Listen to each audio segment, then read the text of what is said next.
Hey everyone, and welcome to The Explainer. I am so excited to guide you through today's topic. Now, if you're studying the AQA or Edexcel Power and Conflict Poetry Cluster, you are in exactly the right place. Just consider this explainer your ultimate dynamic cheat sheet to securing those top grades on Jane Weir's incredibly moving poem, Poppies. You know, this is a poem that just hits incredibly hard emotionally. It is all about a mother's devastating, quiet experience of letting her son go off to war. But the big question we need to answer today, the reason we're here, is how do you turn a mother's profound grief into a grade 9 essay? How exactly do we take all that raw emotion and structure it to make sure you get maximum marks on your exam? Well, here is our roadmap to do exactly that. We'll hit context and core meaning, analyzing language, mastering structure, comparing poems, and finally wrap up with our maximum marks tips. Okay, let's jump right into Section 1, Context and Core Meaning, otherwise known as Nailing Your Assessment Objective 3. Okay, let's dive into this. To truly understand this poem, we have to grasp its really rare domestic perspective.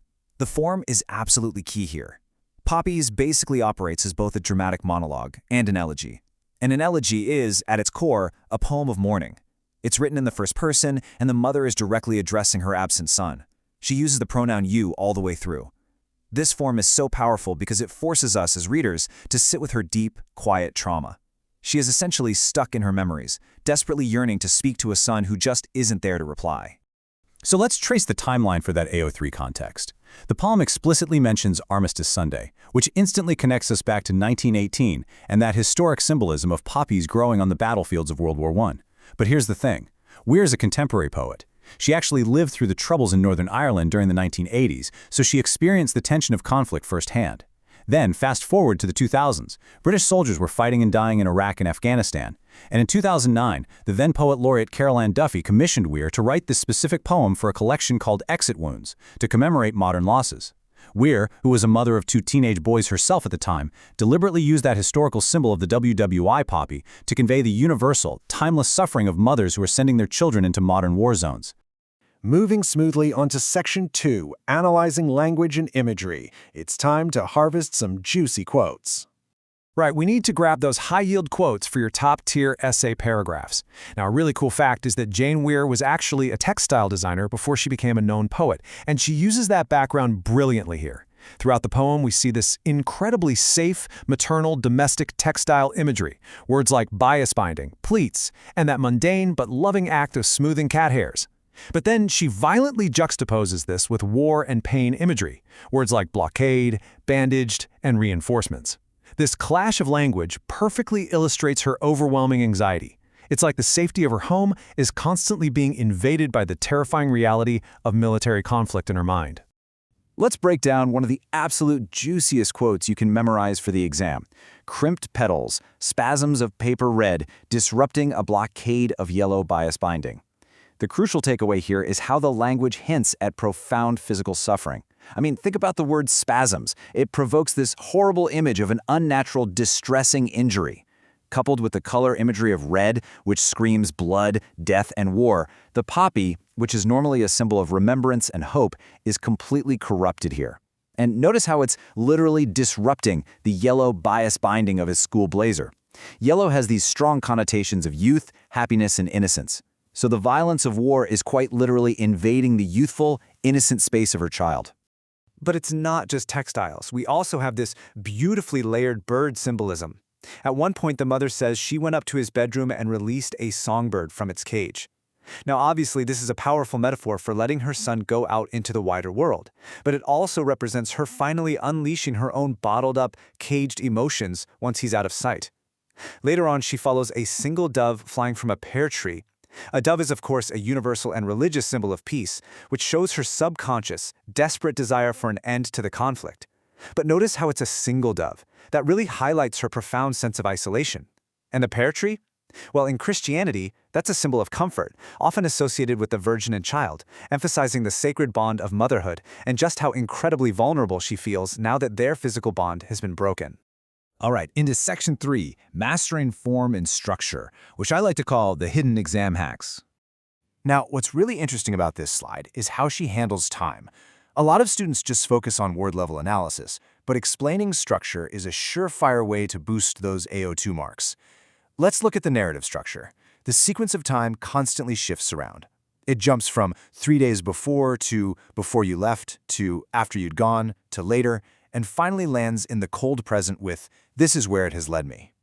This fluid, chronological shifting between present reality and these narrative flashbacks perfectly mirrors how the mother is completely, hopelessly absorbed in her memories. She is suspended in this weird limbo between the past, where her son was safe, and the frightening reality of the present. And this brilliantly illustrates her microstructural techniques, too. Look at the use of caesura, those full stops and commas planted right in the middle of lines, like upturned collar steeled the softening of my face. These structural breaks literally mimic the mother pausing.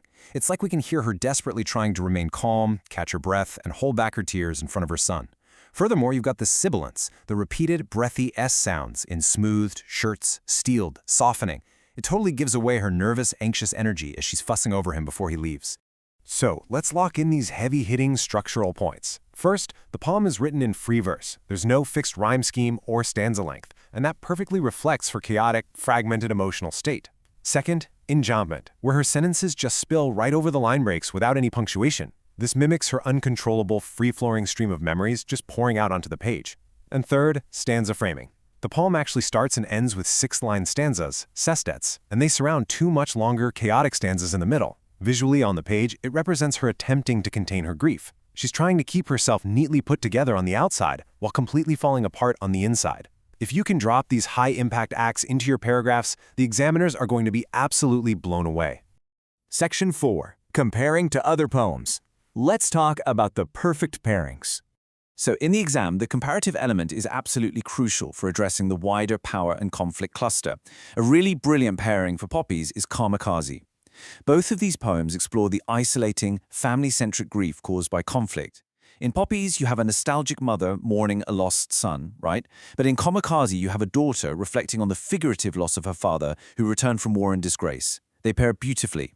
Alternatively, you could contrast Poppies with Remains. Both deal heavily with relentless memory, but while Weir uses this very tender, nostalgic tone from the home front, Armitage's Remains hits you with a violent, cynical tone from a soldier suffering with PTSD on the battlefield itself. And finally, Section 5. Tips for maximum marks. Let's glow up your grade. Okay, let's secure that level 7 to 9 with a few ultimate test-taking hacks. First up, always use tentative language. Instead of saying "this means," say something like "this could suggest" or "perhaps this implies." It shows the examiner you are thinking critically about the text. Second, consider alternative interpretations of your quotes. For example, does that bird represent her son flying free, or does it represent her own emotions being forcefully unleashed? Discuss both. Showing a nuanced, multi-layered interpretation is the absolute key to unlocking those top mark bands. And finally, when you're tackling your AO3, make sure you link the context directly to the poet's overarching message. Don't just list random trivia about Jane Weir. Actually explain how Carol Ann Duffy commissioning the poem to honor modern soldiers shapes the universal grief we are seeing on the page. Real quick, before our final thought, if you are finding this explainer helpful, please hit that like button and subscribe to the channel right now. We've got so many more GCSE lifesavers coming your way, and you definitely do not want to miss out on any crucial revision guides that could be the difference in bumping up your grade. Okay, I want to leave you with one final, pretty provocative thought about the end of the poem. When the mother leans against the war memorial like a wishbone, hoping to hear his playground voice on the wind, the poem ends on a totally ambiguous note.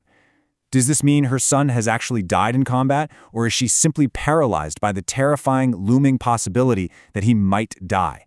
Well, the truth is, embracing this exact ambiguity in your essay, actually discussing both of those possibilities, is the ultimate way to prove your mastery of the poem to the examiner. Thank you so much for hanging out with me today on The Explainer, and best of luck with your revision. You've got this.